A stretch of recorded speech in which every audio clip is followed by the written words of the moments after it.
आपने आ, कुछ वीडियो सुने क्या?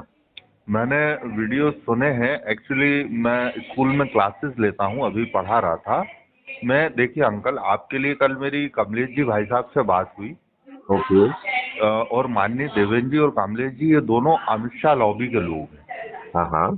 अंकल, मैं अभी इनिशियली काम करना मैंने शुरू करा फ्रॉम लास्ट 3 इयर्स। ठीक है।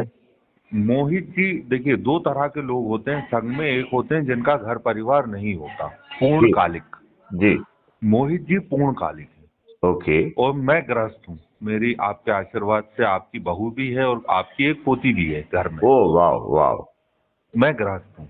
जी। तो उस कारण से मुझे प्रमोशनल आप एवेन्यूज उतने नहीं। अभी आप जो है 2 मिनट जी के लिए आरएसएस को भूल जाइए।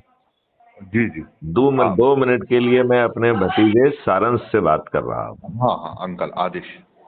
तो क्या आप अपने जिस गृहस्थ जीवन की बात कर रहे हैं, जिस परिवार की बात कर रहे हैं, जी। क्या आप अपने माँ बाप और बच्चों को कैंसर मुक्त देखना चाहते हैं, या जी 2029 तक 66% लोग जो है कैंसर से पीड़ित देखना चाहते हैं?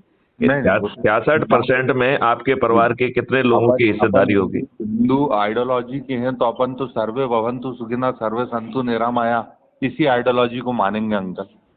तो सर्वे भवंतु सुखना तो ग्राउंड पे हो नहीं रहा है। जी ग्राउंड पे तो जो है केमिकल फर्टिलाइजर पेस्टिसाइड परोसा जा रहा है। जी जी जी हर जगह हार्मोनल इंजेक्शन लगाए जा रहे हैं। जी जी जी। 75% दूध जो है वो हाँ नकली यूरिया से बना के, केमिकल से बनाकर जी आपको कैंसर से पीड़ित करने की पूरी योजना जमीन पर है।